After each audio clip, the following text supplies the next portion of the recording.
Hey, it's Bear Gardener, and we are back with another video covering the card reveals that we've had for the new Covert Operations Expansion. So I've done one of these already, link will be down below. I am, as ever, a Kards Content Creator, member of the Kards Contributor Program, and big advocate of new player videos and information, and general student of fun tabletop games and card games. In our last video, we looked at a chunk of cards that had already been released, and I'm going to try and get one of these out mostly, I think, every Tuesday until release, which I think is going to work out well on timings, but we'll see. Might have to mod it. Each of these videos will look at whatever cards have been released in the time since my last one. So this one might be a little bit shorter, because my last video wasn't perfectly timed, because I was sick and illness has been plaguing my home. I currently have a sick wife. But I'm going to try and get these out as and when I can. So, we've had some new cards, and we're going to take a look at them, chat about them, see what we think about them, talk about what I think about them, and how they might interact with new stuff. So what we'll do in a second is we'll hop directly to the cards, take a look at what's going on with them, and see what we think. So, come join me on the new reveals. Right, first new card. All of this stuff is alphabetical because that's just how I've chosen to do it. So the first new card we've got is Britain Bomber. So this is the Shark Mark III. This is a 2-cost, 1 operation cost, 1/2 bomber. It's a special card, and it has a really interesting deployment effect. So this card has deployment. Deal damage to target enemy equal to friendly air units. Right, so straight off the top, obviously we're seeing more push towards Britain Air. I've seen people talk about Britain Air being back, and I think it's going to be interesting. Well, certainly this card in particular for me is really interesting for giving some teeth, like some hard-hitting, quick teeth, to a Britain Air deck. Now, the important thing to understand here is this is never going to be particularly huge, because on the face of it, most of your air units are going to want to operate from the support line, which means that you are going to have like 3 other units when you deploy this, and then when you deploy this, it'll count itself, so it deals 4 damage. Obviously, if somehow you can end up with 5 air units in the front line, and then 4 in the back line, then it's 9 damage. Or if you can end up with 5 in the front line, 2 in the support line, and then 2 of these in hand, then the first one will drop and do 8, the second one will drop and do 9, and you would do 17. But all of that's going to be really janky to set up unless we see like a really, like, we'd have to see a card that just fires aircraft into the front line, or you'd have to find like a way to get your aircraft into the front line and surprise them. So this is more likely to be, for me, just a really useful spot removal card. It's nice because it's spot removal with a body.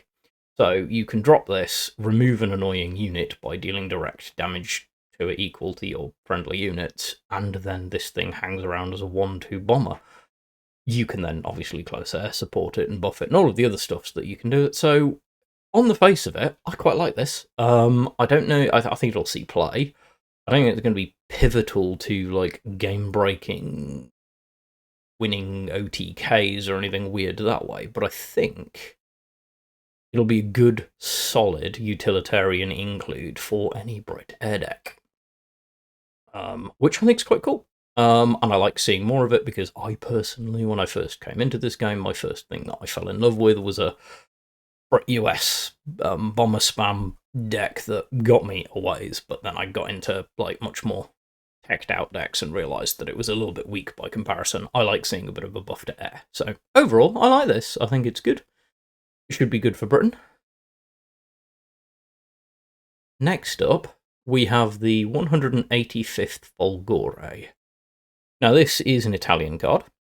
It's a limited card. It is a 2-cost, 1-op cost, 3/4 guard unit with a very weird, on the face of it, and I've seen Discord talk about this a fair bit, this is a very weird card text. So this card text says, costs 1 more to deploy if you started the battle.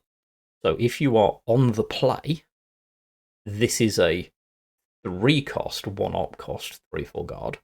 If you are on the draw, this is a 2-cost, 1-op cost, 3/4 guard. So a 3/4 guard for 2 is not nothing. 2-cost guards in the game right now that are of sort of standard or limited rarity do not have, like, I suppose the closest you might get from the point of view, so you could compare it to the 5th Brigade, which obviously is a 1/5 guard, and it's 2 deployment cost, 1-op cost. 3-ounce Irregulars is the most direct comparison because it's a limited card and a guard and costs 2 and has an op cost of 1, but that's a 0/6 cost that deals damage when it's destroyed. Like the key for me on this is not the attack value on this. Getting a guard with a solid attack early in the game could be quite strong, depending on what you then choose to do with them. So,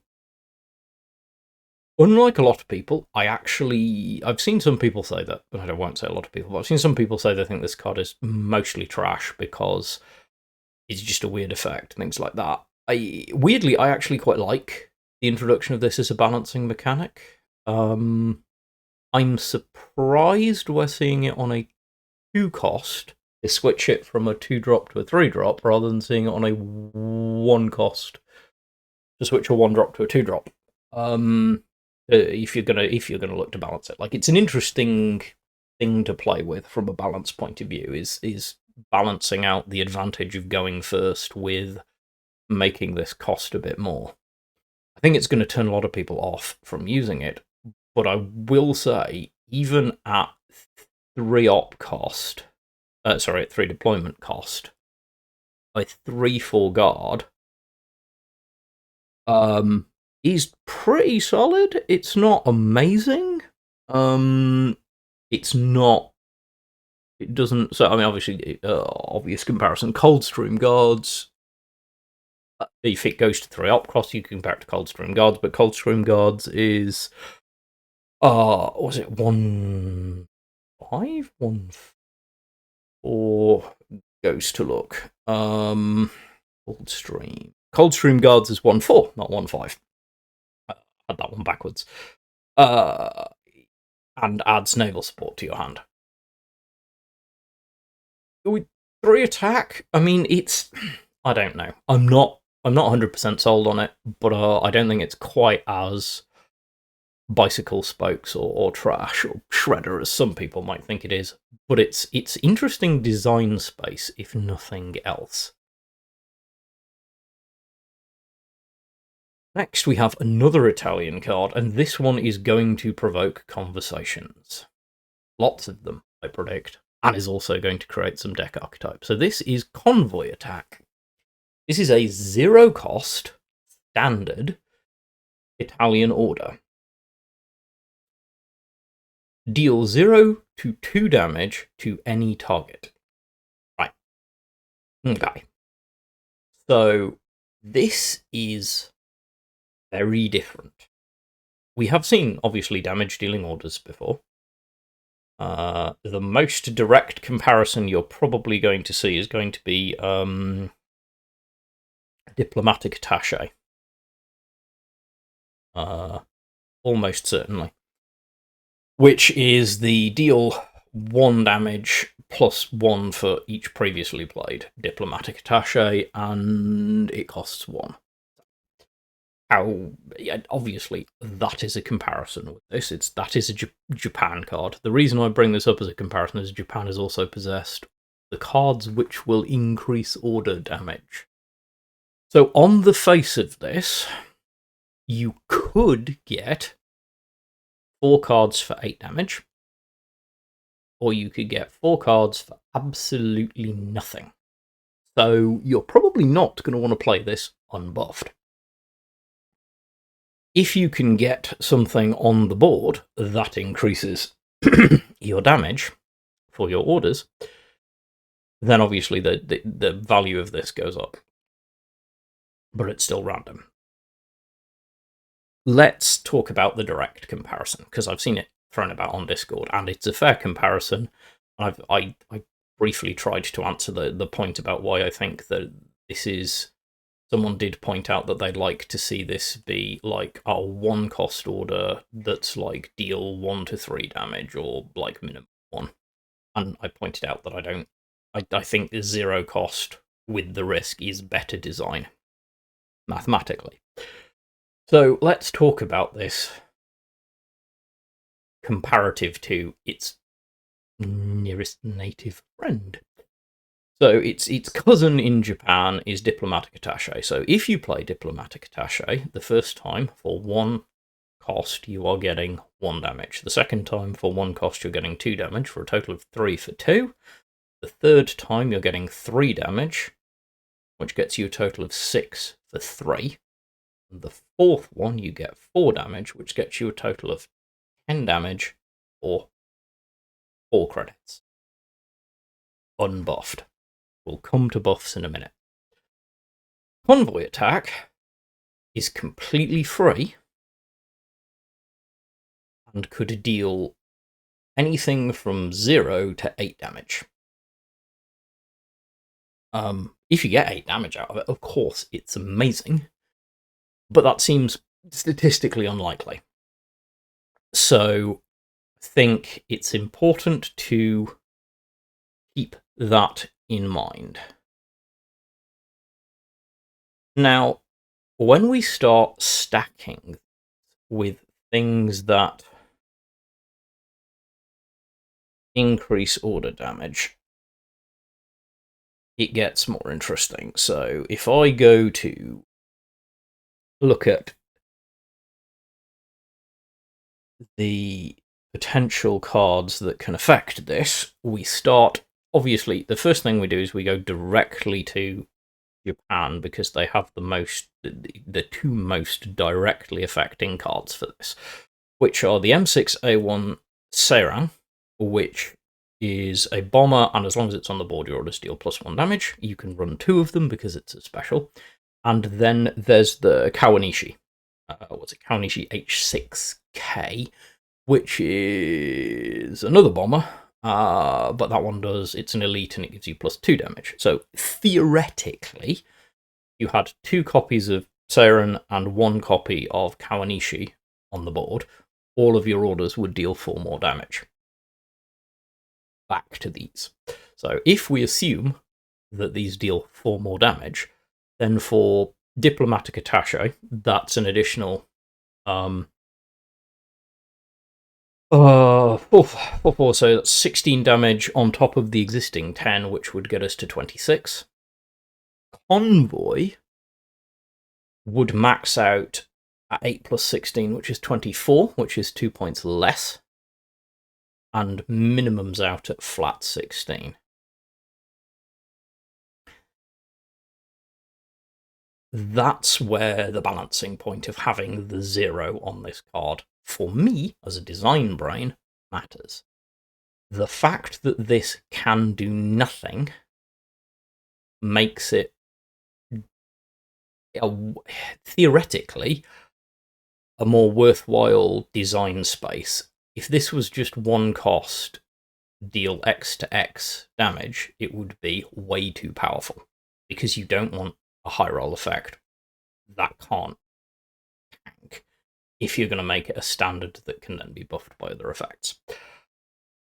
Do I think this will see play? Absolutely. I think we are almost certainly going to see some Japan, Italy order spam decks. I also think this will see play in Brit Italy commando decks, because if you've got commandos on the board, this is pretty cool because it's free. I've already got some ideas about using this with commandos and seeing guides. Someone somewhere, obviously, is going to... I mean, I know it... I'm aware that it has probably happened. I'm fairly certain I'm actually aware that it's happened in testing. I'm not part of testing, but I believe someone has already pulled off the OTK using these. It will happen again. There will be OTK decks that use this card. But they will be... The flaw on this makes it less terrifying to me that it exists. I think it's an interesting space. I also think with the return of Mare Nostrum, Italy's getting some good value out of some interesting orders, and I'm wondering if we might see some more. Don't know, but it'd be cool if we did. Right, next to Japan. So this is Commit the Reserves. This is another card which has provoked a lot of discussion. By the way, it's kind of cool at the minute. We're having so many cards that are provoking so much discussion. Commit the Reserves is a 2-cost order. Destroy target unit with attack equal to or less than your credit slots. Lose a credit slot. It's a special. Right, so we are back into the space of this whole new, fascinating to me, either very boring, very irritating, or just over-facing to lots of other people. It's very polarizing Japan archetype with losing credit slots to do cool shiz. This could be really potent. Really potent. But it's only really potent late game, because if you're playing it early game, it can be horrendously expensive. See my previous video for my discussion about the balancing out of this. I'm not going to do yet another 10-minute piece on the mathematics of this new design archetype and the payoff cards and all of that stuff. You should definitely go check out my previous video. I did spend over 10 minutes discussing how this kind of thing might stack together. I think this will be another card which is a big part of the archetype. I definitely think it will see play from certain players. I will probably be one of them, because this is the sort of thinky deck that really interests me. I don't think it's earth-shatteringly OP, because the cost, once again, is very high, unless you can find a way to strengthen the payoff, which, of course, is what lots of people are working on doing, or will be, when the cards come out. So, like, one roof at the end as a payoff is going to be the thing with this. It's a really interesting design. Okay, another Japan card, another Japan order. Grand plans, and they are quite grand. This is interesting. So this is a 1-cost standard order. Choose and discard a card to draw a card with a higher cost from your deck. Right. So, let's start with the obvious. This is going to go straight into the discard archetype for Japan. Of course it is. This order is clearly designed to fit with it, and we've seen discards start to see a little bit of play. Obviously, this is in the same vein as Experimental Flight, which is the choose and discard an aircraft. Yes, no, choose and discard a card. You add a random Japanese elite air unit to your hand for 1 cost. This lets you draw something you already know is in your deck that's of higher cost. So this is one of those cards where I've got to ask, is the juice worth the squeeze? It's taking a slot in my deck, so it's drawing to replace itself, which is okay. It's putting a higher cost card from my deck in my hand. Now, hypothetically, of course, this isn't costing me anything with the discard, because I'm discarding something that triggers on a discard. Betty is the obvious choice here, the G4M1 Betty is the obvious choice. It is the cheap discard unit. It is the 2-cost 3/1 bomber that, when discarded, deploys itself. So you play this onto Betty, and then you draw something with 3 cost or higher from your deck. So you get Betty on the board, you get a 3 cost or higher draw through the thing, and you've paid a total of 1 to get a 2-cost unit deployed and draw something. If you're into that archetype, it's probably okay. It's actually probably quite good if you can play it well and if you know your deck well enough. But I'm still on. For me, is the juice worth the squeeze? But honestly, and just clear statement, just the discard archetype, the self-discard archetype, is not one I get on brilliantly with. I will definitely be giving it some play to see. Obviously, I'm going to try and test everything, but it's not really my thing. So I'm not super excited by it. I imagine there will be those who like the self-discard archetype who are going to be way more excited by it than I am, because of course it could become a very key card, and it's a standard, which is nice. Okay, so now we're on to the Soviets. I've talked before about the fact that I'm particularly paying attention to Soviet cards in this expansion because I think the rotation hit Soviets particularly hard, and they're already not a heavily played nation at high level. So, Katalina. This is a 2-cost, 1-op cost standard Soviet bomber. It's a 1/3 and it has blitz. So on turn 4, you can deploy this and attack. The fact that this is a blitz bomber alone, I think, is kind of cool. The text is questionable. Okay, so its text is, gets +2/+2 when an enemy countermeasure triggers. This is so situational it hurts. Now, obviously, we know that we're probably going to see quite a few countermeasure decks. Germany's definitely going down that route. We've seen cards that go down that way, and I think we'll see some other nations throw some countermeasures in there too, so there are probably situations where this is going to get value, but ultimately, I think you're assessing this on its value as a straight bomber. Now, if Reclaim the Skies gets sorted, or Claim the Skies, I should say, gets sorted, you could see some more Soviet air decks, but of course this isn't going to trigger because it's not going to be your highest attack value Soviet thing, although hypothetically it could be, because if you're on turn and you want 5 credits to do this, nothing else on the board, you could drop this, attack with it, then claim the skies. But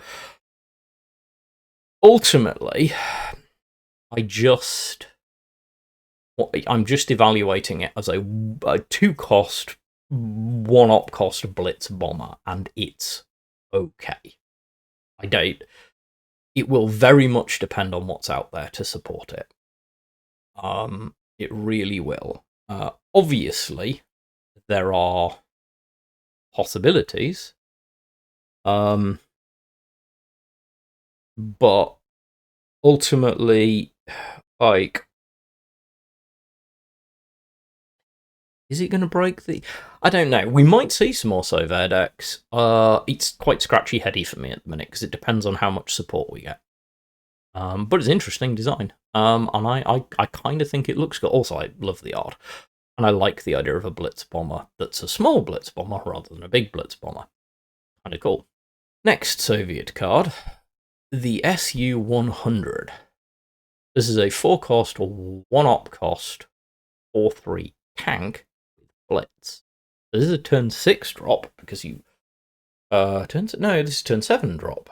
No, it's turn 6 drop. Math's a thing. So you're obviously going to pay 4 to drop it, 1 to move it forward, 1 to attack. Get the full value out of its blitz. And it's a 4/3. This is solid.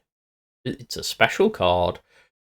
It's very solid, and it has +4 attack if damaged. So Soviet self-damage high. there are ways that you can buff this. If you can get, like, if you have Sickle in hand or something similar to damage it, and you've therefore got 7 credits, like this is a turn 7, 8 damage swing? That's not nothing. There is definitely some value here. You're going to want to try and find ways to proc the bonus to get it to 8.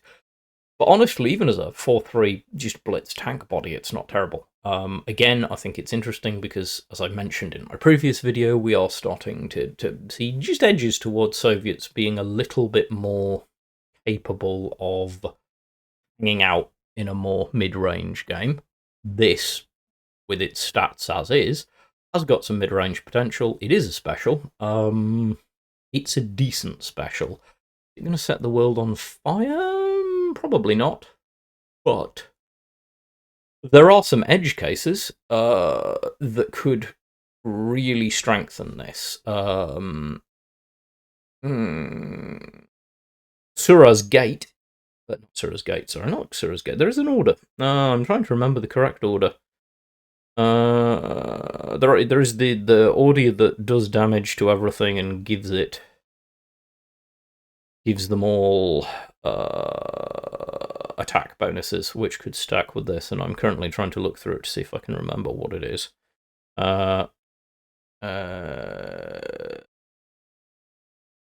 I gone mad? I'm sure it's out there somewhere, but there is definitely some synergy out there. How good it will be is a little bit more debatable. I am currently looking through my collection, so do bear with me. Yes, there we go. Enemy at the gates. A new gate was in it somewhere. So there is enemy at the gates, which is all units get +2 attack and take 2 damage, which would take this to 10. Very expensive, but it could be if you've got clear space and the credits to do it, could be a big finisher. Because this would be 4 costs to deploy it, 4 costs to play the orders, that's 8. So 10 credits to move forward and swing for 10. Amazing, but just an edge case that sprung into my head while I'm recording this video, and you're just getting these thoughts. Obviously, there's things like Order 227, which is kind of out there and doesn't see a lot of play as well, which is give you damage Soviet units +2 attack, Soviet units +2 attack and fully repair them. Which is an interesting one because it gets +2 attack, goes up to 6, you fully repair it, and then you redamage it. And there are things you could do. So you could move forward, attack, damage it, attack with it, and then next turn repair it to bring it back up to damage it again to get further. There are all sorts of interesting things you can probably do with this. Obviously, Winter Warfare, deal 1 damage to everything, which includes this, then takes it to an 8. Soviets are not short of ways to damage their own units, and this thing has a decent payoff for it. So I will be interested to see how much play this sees. I certainly think it's going to make its way into some Soviet self-damage decks, and for good reason. Right, so we have arrived at the US of A, and we have got a new order. So this is Mayhem. This is a 4-cost US Elite order. Choose a unit in hand, swap it with a friendly unit on the battlefield. Right. So, let's talk about how crazy this could get. You are looking at the potential to cheat out some very big units very cheaply. The first and obvious one that has sprung to mind for lots of people is going to be the gigantic tank, the M26 Pershing, which is the US 10-cost tank, which has Blitz. So it normally would cost you 13 credits to get into the front line to trigger its effect, which is while it's in the front line, your HQ cannot be reduced below 1 defense, and it's an 8/8 with 2 heavy armor. That's a lot of credits for a card that is okay, but man, that's a lot to put. This changes the game on that, because if you have the two of them in hand, you can cheat it out, put it into the front line, because you just swap it with something on the board. Now, here's the interesting thing. The thing that you swap on the board is also relevant here, because you're putting it into your hand, because you're swapping, which means if it's got a deployment effect, you can then play it again to get the deployment effect again. The US is not short of units that are inexpensive and have strong deployment effects. Imagine that you swap 99th Infantry that's in the front line with the Pershing, and then redeploy the 99th to turn the Pershing into a 10-10 with heavy armor too. Imagine that you've got a 99th in the support line. You play this for 4 credits to play out the Super Fortress, the big one, the B-29? Yes, B-29, he said, looking at his thing. The B-29 Super Fortress, the 15 cost bomber onto the board. Also not terrible. Has the potential to create some very big glitches. It also has the potential to let you just cheat out some heavy units into the front line or the back line or wherever you want to put them.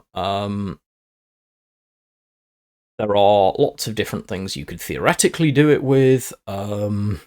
You could drop a big, hefty unit into the front line that can then hang around. But